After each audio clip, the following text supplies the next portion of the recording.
हाय दोस्तों, 8 बज चुके हैं। जैसे कि आप सभी को पता है, हर शाम 8 बजे हम इंडियन मिस्ट्री चैनल पे लाइव क्लास लेते हैं। आज आ गए आपका फिर से फौजी सर। और आप सभी को पता है, मैं हर दिन शाम 8 बजे लाइव क्लास नहीं ले पाता मेरे भाई, क्योंकि आपको पता है मैं फौज का ड्यूटी करता हूँ, इसलिए बहुत बिजी होता हूँ। तो हमने टीचर इंक्लूड करके रखा है जो हर शाम 8 बजे आपको लाइव क्लास दे। तो हर शाम 8 बजे इंडियन मिस्ट्री चैनल पे एकदम कंप्लीट आर्मी की पढ़ाई चलता है मेरे भाई। तो चैनल को जरूर सब्सक्राइब करना। और आज का जो टॉपिक होगा मोस्ट इंपॉर्टेंट होगा, क्योंकि आज के सेशन से मान के चलना आपके एग्जाम में भाई 2-3 क्वेश्चन 100% फंस जाएगा मेरे भाई। तो आज का जो टॉपिक होगा भाई 15 जीके का क्वेश्चन होगा और 15 जनरल साइंस के क्वेश्चन होगा, यानी कि भाई 30 क्वेश्चन का एक प्रॉपर मॉक टेस्ट होगा। तो आज का सेशन बहुत ही मस्त होगा, ठीक है। तो पूरा सेशन जरूर देखना। तो बढ़ते हैं आज की फर्स्ट क्वेश्चन की ओर। तो फर्स्ट क्वेश्चन बहुत ही शानदार सा क्वेश्चन पूछा है। The longest day in north hemisphere is, यानी कि दक्षिण गोलार्ध में सबसे लंबा दिन कौन सा होता है आपको बताना है। तो दक्षिण गोलार्ध में सबसे लंबा दिन जो होता है, और ऑप्शन बी होगा, यानी कि 22 दिसंबर होगा 1 नंबर क्वेश्चन का राइट आंसर, ठीक है। यानी कि ऑप्शन बी होगा 1 नंबर क्वेश्चन का राइट आंसर। तो बढ़ते हैं हम 2 नंबर क्वेश्चन की ओर। 2 नंबर क्वेश्चन पूछा है कि माया जनजाति किस देश में देखा जाता है, यानी कि माया जनजाति जो होगा वो किस देश में पाया जाता है। तो माया जनजाति जो होगा वो ऑप्शन बी, यानी कि सेंट्रल अमेरिका में पाया जाता है, ठीक है। यानी कि ऑप्शन बी होगा 2 नंबर क्वेश्चन का राइट आंसर। तो बढ़ते हैं हम 3 नंबर क्वेश्चन की ओर। 3 नंबर क्वेश्चन पूछा है कि वेयर इज गोल गुंबज लोकेटेड, यानी कि गोल गुंबज कहाँ स्थित है आपको बताना है। तो गोल गुंबज जो होता है वो कर्नाटका में स्थित होता है, और कर्नाटका का राजधानी जो होता है वो भाई बेंगलुरु होता है। और कर्नाटका में जो भाषा बोला जाता है सबसे इंपॉर्टेंट है कन्नड़ा भाषा बोला जाता है, ठीक है। तो बढ़ते हैं हम 4 नंबर क्वेश्चन की ओर। 4 नंबर क्वेश्चन बहुत ही इंपॉर्टेंट क्वेश्चन पूछा है, आप सभी बच्चों को जरूर आंसर देना चाहिए। क्वेश्चन ये पूछा है कि in which crop produce does India stand second in the world, यानी कि भाई भारत किस फसल को उत्पादन में दुनिया के दूसरे नंबर पे स्थान पे है आपको बताना है। तो इस क्वेश्चन का राइट आंसर जो होगा और ऑप्शन बी राइस, यानी कि चावल उत्पन्न में जो है वो भारत दुनिया के दूसरे स्थान पे है। और अगर आपको क्वेश्चन इस तरह से पूछ ले कि भारत के अंदर किस राज्य में सबसे ज्यादा शुगर कैन, यानी कि गन्ने उत्पन्न होता है, तो होगा भाई उत्तर प्रदेश में होता है, ठीक है। अगर आपको क्वेश्चन ऐसे पूछ ले कि भारत के किस राज्य में सबसे ज्यादा राज्यसभा वाली सीट है, तो होता है भाई उत्तर प्रदेश में सबसे ज्यादा राज्यसभा वाली सीट है, ठीक है। तो बढ़ते हैं हम 5 नंबर क्वेश्चन की ओर। 5 नंबर क्वेश्चन पूछा है कि जोजिला पास इन, यानी कि भाई जोजिला पास, यानी कि जोजिला दर्रा जो है वो कहां पर स्थित होता है। तो जोजिला दर्रा जो होता है वो कश्मीर में स्थित होता है, ठीक है। यानी कि ऑप्शन ए होगा 5 नंबर क्वेश्चन का राइट आंसर। तो बढ़ते हैं हम 6 नंबर क्वेश्चन की ओर। 6 नंबर क्वेश्चन पूछा है कि in which state the Nora power station is located, यानी कि नोरा पावर स्टेशन जो है वो किस राज्य में स्थित है। तो नोरा पावर स्टेशन जो होगा वो उत्तर प्रदेश में स्थित होता है, ठीक है। यानी कि ऑप्शन भी होगा 6 नंबर क्वेश्चन का राइट आंसर। तो बढ़ते हैं हम 7 नंबर क्वेश्चन की ओर। 7 नंबर क्वेश्चन पूछा है कि in which state rubber is produce maximum in India, यानी कि भारत के किस राज्य में जो है वो सबसे ज्यादा रबर उत्पन्न किया जाता है। तो होगा भाई केरल में किया जाता है। और केरला में जो होता है वो भारत के अंदर सबसे ज्यादा लिटरेचर क्या भाई हार होता है। अगर आपको क्वेश्चन ऐसे पूछ ले कि विश्व के अंदर सबसे कौन सा देश रबर उत्पन्न करता है, तो होगा भाई थाईलैंड होगा, ठीक है। यानी कि ऑप्शन बी होगा 7 नंबर क्वेश्चन का राइट आंसर। तो बढ़ते हैं हम 8 नंबर क्वेश्चन की ओर। 8 नंबर क्वेश्चन पूछा है कि इन व्हिच स्टेट इज भाई सांची स्तूपा सिचुएटेड, यानी कि सांची स्तूपा जो है वो किस राज्य में स्थित है आपको बताना है। तो सांची स्तूपा जो होता है वो मध्य प्रदेश में स्थित होता है, यानी कि एमपी में स्थित होता है। अगर आपको क्वेश्चन इस तरह से पूछ ले कि भारत के किस राज्य में जो होता है वो सबसे ज्यादा वन पाया जाता है, तो भारत के सबसे ज्यादा वन जो पाया जाता है वो कहां पर पाया जाता है मेरे भाई, वो होता है मध्य प्रदेश में पाया जाता है, ठीक है। इसका ध्यान रख लेना है। अगर आपको क्वेश्चन इस तरह से पूछ ले कि मतलब मुंबई में जो है वो गेटवे ऑफ इंडिया है, ठीक है, इसका ध्यान रख लेना है। गेटवे ऑफ इंडिया जो होता है वो मुंबई के अंदर महाराष्ट्र में स्थित होता है। अगर आपको क्वेश्चन इस तरह से पूछ ले कि इंडिया गेट कहां पर स्थित है, तो इंडिया गेट जो होता है वो दिल्ली में स्थित होता है, ठीक है। दिल्ली में और भी बहुत इंपॉर्टेंट क्वेश्चन है, जैसे कि भाई जैसे आपका जमा मस्जिद हो गया वो दिल्ली में स्थित होता है, लाल किला हो गया ये भी भाई दिल्ली में स्थित होता है, ठीक है। इसका ध्यान रख लेना है। तो बढ़ते हैं 9 नंबर क्वेश्चन की ओर। 9 नंबर क्वेश्चन बहुत ही अच्छा क्वेश्चन पूछा है कि in which year signature Shimla agreement, यानी कि शिमला समझौता पे किस वर्ष को हस्ताक्षर किया गया था आपको बताना है। तो शिमला समझौता में जो होगा वो ऑप्शन डी, यानी कि 1972 में समझौता किया गया था। और किन दो देशों के बीच हुआ था अगर आपको क्वेश्चन पूछ ले तो होगा भाई भारत और पाकिस्तान के बीच हुआ था। 2 जुलाई 1972 में हुआ था। अगर आपको क्वेश्चन ऐसे पूछ ले कि भारत और चाइना के बीच कब युद्ध हुआ था, तो भारत और चाइना के बीच जो युद्ध हुआ था वो 1962 साल में हुआ था, ठीक है। इसका ध्यान रख लेना है। बढ़ते हैं नेक्स्ट क्वेश्चन, यानी कि 10 नंबर क्वेश्चन की ओर। 10 नंबर क्वेश्चन भी बहुत ही महत्वपूर्ण क्वेश्चन है आपके इंडियन आर्मी के एग्जाम के लिए। तो 10 नंबर क्वेश्चन पूछा है कि when was the RBI take over by the government, यानी कि भाई सरकार ने आरबीआई का कार्यकाल कब संभाला था आपको बताना है। तो सरकार ने जो होगा वो आरबीआई का कार्यकाल जो है वो 1949 में संभाला था, ठीक है। यानी कि ऑप्शन भी होगा इस क्वेश्चन का राइट आंसर। क्वेश्चन पूछा है कि white colour in our flag signify, यानी कि हमारे देश हमारे झंडे का सफेद कलर जो है वो सफेद रंग जो है वो किसको दर्शाता है। तो सफेद रंग जो होता है वो शांति यानी कि पीस को दर्शाता है। अगर आपको क्वेश्चन ऐसे पूछ ले कि हमारे झंडे का जो है और लंबाई और चौड़ाई में कितना अनुपात है, तो लंबाई और चौड़ाई में जो अनुपात होता है वो 3:2 होता है और चौड़ाई इस टू लंबाई में जो होता है वो 2:3 होता है। ठीक है, इसका ध्यान रख लें। तो बढ़ते हैं 12 नंबर क्वेश्चन की ओर। 12 नंबर क्वेश्चन पूछा है कि हु राइट मतलब अकबरनामा यानी कि अकबरनामा पुस्तक जो है वो किसके द्वारा लिखा गया था। बहुत ही इंपॉर्टेंट क्वेश्चन है। तो अकबरनामा जो होगा वो ऑप्शन बी अबुल फजल ने लिखा था। ठीक है, इसका ध्यान रख लेना। और अबुल फजल ने जो है वो आईनी अकबरी भी लिखा था, इसका भी ध्यान रख लेना। तो बढ़ते हैं 13 नंबर क्वेश्चन की ओर। 13 नंबर क्वेश्चन पूछा है कि OTA इज लोकेटेड इन यानी कि OTA जिसे भाई ऑफिसर ट्रेनिंग एकेडमी कहा जाता है, ये कहाँ पर स्थित है। तो OTA ऑफिसर ट्रेनिंग एकेडमी जो होता है वो चेन्नई में स्थित होता है। जो चेन्नई जो होता है वो तमिलनाडु का राजधानी होता है। तो अगर आपको क्वेश्चन इस तरह से पूछ ले कि IMA कहाँ पर स्थित होता है, तो IMA जो होता है वो मतलब देखो देहरादून में स्थित होता है, जो कि उत्तराखंड में स्थित होता है। ठीक है, उत्तराखंड का राजधानी जो है वो देहरादून है। ठीक है, इसका भी ध्यान रखना आपको बेहद जरूरी है।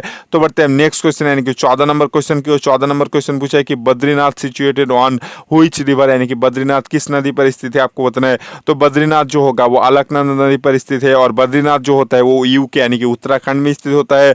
और महादेवी जो होता है मतलब गोवा जो होता है वो महादेवी नदी के किनारे स्थित होता है। ठीक है, इसका ध्यान रख लेना है। और नासिक जो होता है वो गोदावरी होता है। ठीक है, इसका ध्यान रख लेना। तो बढ़ते हैं 15 नंबर क्वेश्चन की ओर।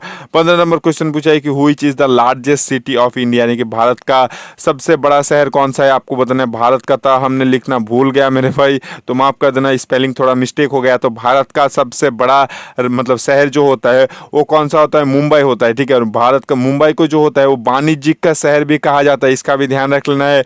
बहुत ही इंपॉर्टेंट क्वेश्चन है। अगर आपको क्वेश्चन इस तरह से पूछ ले कि भारत का वाणिज्यिक का शहर कौन से राज्य को कहा जाता है, तो भारत का वाणिज्य का शहर जो होगा मतलब भारत का वाणिज्य का राज्य जो होता है वो मुंबई को कहा जाता है। ठीक है, इसका ध्यान रख लेना है। ठीक है, साथ हमारा जीके का पार्ट खत्म होता है। अब बढ़ेंगे हम जनरल साइंस की ओर। तो जनरल साइंस के 16 नंबर फर्स्ट क्वेश्चन पूछा है कि the unit dyne is associated with यानी कि डाइन इकाई जो है वो किसके साथ जुड़ा हुआ है। तो डाइन इकाई जो होगा वो फोर्स यानी कि फोर्स के साथ जुड़ा हुआ है। और डाइन का मतलब फोर्स का SI में यूनिट जो होता है वो न्यूटन होता है। ठीक है, इसका भी ध्यान रख लेना है। यानी कि 16 नंबर क्वेश्चन का राइट आंसर होगा option D, none of this इनमें से कोई नहीं है, यानी कि फोर्स होगा। ठीक है, तो बढ़ते हम 17 नंबर क्वेश्चन की ओर। 17 नंबर क्वेश्चन पूछा है कि which vitamin we get from lemon and orange यानी कि नींबू और संतरे से जो होता है वो हमें कौन सा विटामिन प्राप्त होता है। तो नींबू और संतरे से जो होता है वो हमें विटामिन C प्राप्त होता है। और विटामिन C की कमी से जो होता है स्कर्वी रोग होता है। और विटामिन B की कमी से जो होता है वो बेरी रोग होता है। और विटामिन K की कमी से जो होता है वो रक्त का थक्का ना जमना होता है। ठीक है, तो बढ़ते हैं 18 नंबर क्वेश्चन की ओर।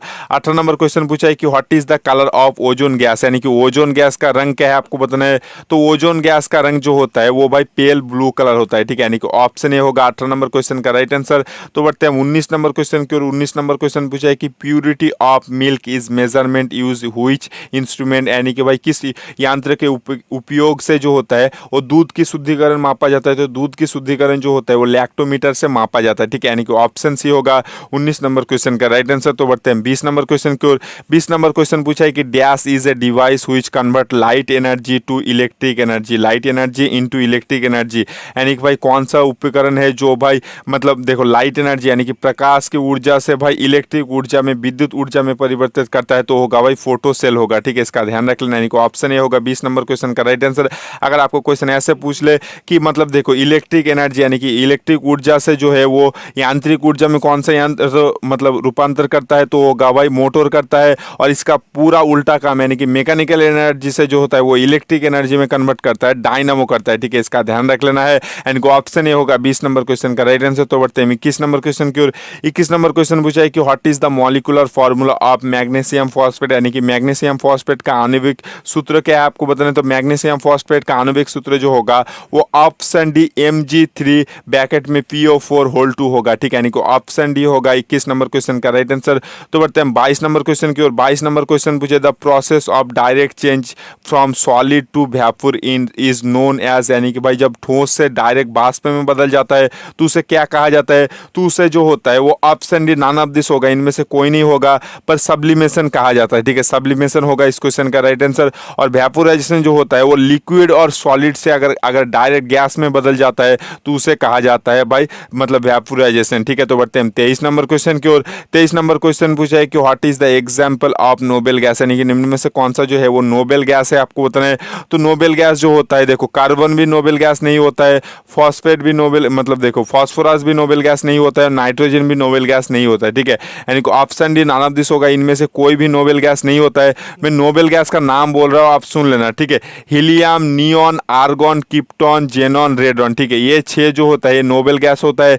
Helium, neon, argon, krypton, radon, xenon होता है, ठीक है। इसका ध्यान रख लेना, यानी कि ऑप्शन डी होगा 23 नंबर क्वेश्चन का राइट आंसर, ठीक है। बढ़ते हैं हम नेक्स्ट क्वेश्चन यानी कि 24 नंबर क्वेश्चन की। 24 नंबर क्वेश्चन पूछा है, plant and animal cell different in which of the following structure, यानी कि पेड़ मतलब पेड़ पौधे और भाई जीव में जो होता है वो मेन स्ट्रक्चर किसका डिफरेंट होता है, तो होता है भाई मतलब सेल वॉल का डिफरेंट होता है, ठीक है। सेल वॉल जो होता है वो प्राणी में जो है, इंसान में जैसे कोई भी जानवर ले लो उसमें सेल वॉल नहीं होता है, ठीक है। और मतलब पेड़ में जो होता है वो सेल वॉल होता है, ठीक है। इसका ध्यान रख लेने को ऑप्शन सी होगा 24 नंबर क्वेश्चन का राइट आंसर। तो बढ़ते हैं 25 नंबर क्वेश्चन की ओर। और एक चीज बोल दूं भाई, हम जो पढ़ाएंगे उसके बाहर एक भी क्वेश्चन नहीं जाएगा।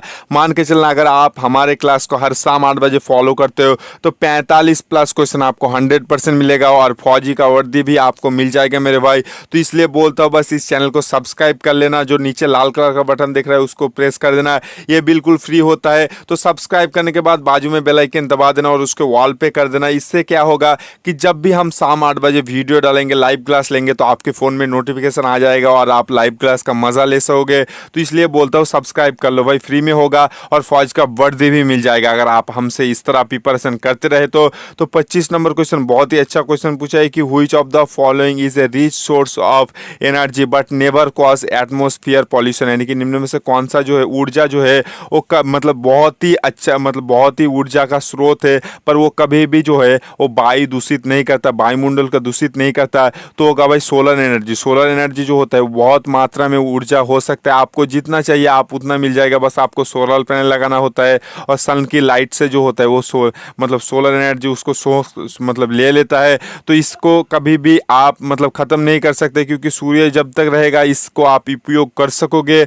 और एक चीज़ बोल दूँ, इससे सबसे बढ़िया जो होता है वो हमारे वातावरण को कोई हानि नहीं पहुंचता, ठीक है। तो बढ़ते हैं हम 26 नंबर क्वेश्चन की ओर। 26 नंबर क्वेश्चन पूछा है कि how many amino acid are there found in protein, यानी कि प्रोटीन में कितने अमीनो एसिड होता है, तो प्रोटीन में जो होता है वो 20 अमीनो एसिड होता है, यानी कि ऑप्शन ये होगा 26 नंबर क्वेश्चन का राइट आंसर। तो बढ़ते हैं हम 27 नंबर क्वेश्चन की ओर। 27 नंबर क्वेश्चन बहुत ही अच्छा क्वेश्चन पूछा है कि देखो आसान सा क्वेश्चन पूछा है कि फ़ारेनहाइट और सेल्सियस स्केल में कौन से तापमात्रा पे मान दोनों का समान होता है, इक्वल होता है।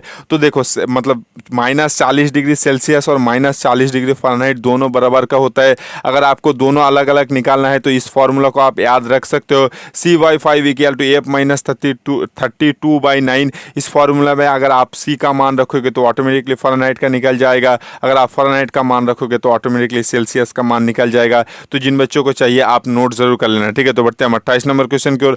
28 नंबर क्वेश्चन पूछा था स्पीड ऑफ लाइट इज, यानी कि प्रकाश की गति क्या है आपको बताना। तो प्रकाश की गति जो होता है वो 3 × 10⁸ मीटर पर सेकेंड होता है, ठीक है। इसका ध्यान रखना है। और अगर आपको क्वेश्चन ऐसे पूछ ले कि कौन से माध्यम में लाइट यानी कि प्रकाश जो है वो सबसे ज़्यादा स्पीड में चलता है, तो वैक्यूम यानी कि निर्वात में जो होता है वो ध्वनि सबसे स्पीड में चलता है, ठीक है। इसका ध्यान रख लेना है। तो बढ़ते हैं हम 30 नंबर क्वेश्चन की ओर। 30 नंबर क्वेश्चन पूछे the acid present in ant sting, यानी कि भाई चींटी के डंक में कौन सा एसिड पाया जाता है, तो चींटी के डंक में जो होता है वो फॉर्मिक एसिड पाया जाता है, यानी कि ऑप्शन सी होगा 29 नंबर क्वेश्चन की राइट आंसर। और जो बच्चे अभी तक लाइक नहीं किया, यार आप क्या कर रहे हो मेरे भाई, मैं फौज का ड्यूटी करते हुए भी आप लोगों के लिए लाइव क्लास ले रहा हूँ, हर रोज़ पैसा दे के सर रखा है, 8 बजे हर शाम 8 बजे आपका लाइव क्लास लेते हैं। तो यार सब्सक्राइब करो या ना करो भाई, लाइक तो कर सकते हो वीडियो को, यार वीडियो को लाइक करना। अगर हर शाम 8 बजे हमारे चैनल पर आप लाइव क्लास अटेंड करना चाहते हो तभी आप सब्सक्राइब करो। अगर आप हमारे पढ़ाना आपको अच्छा नहीं लगता तो चैनल को सब्सक्राइब भी मत करो, लाइक भी मत करो। पर जो बच्चे को पसंद आ रहा है तो इनफैक्ट वो बच्चे तो लाइक करो यार मेरे भाई, जिनको पसंद आ रहा है वीडियो वो बच्चे प्लीज़ लाइक करते हुए चले जाना। तो 30 नंबर क्वेश्चन बहुत ही अच्छा क्वेश्चन पूछा है कि what is the unit of density in SI unit, यानी कि भाई SI में घनत्व का इकाई क्या है। तो SI में घनत्व का इकाई जो होता है वो भाई kg/m³ होता है, ठीक है। इसका ध्यान रखें कि ऑप्शन सी होगा इस क्वेश्चन का राइट आंसर। तो आज हमारा वीडियो यहीं पर खत्म होता है। अगर आप में से कोई बच्चे को वीडियो पसंद अगर आया तभी लाइक करो। अगर आप हर शाम हमारे मतलब चैनल पे हर शाम 8 बजे लाइव क्लास लेना चाहते हो तो चैनल को सब्सक्राइब करने के बाद बाजू में बेल आइकन जरूर दबा देना। आज हम आपसे विदा लेते हैं, कल मिल जाएंगे पक्का शाम 8 बजे।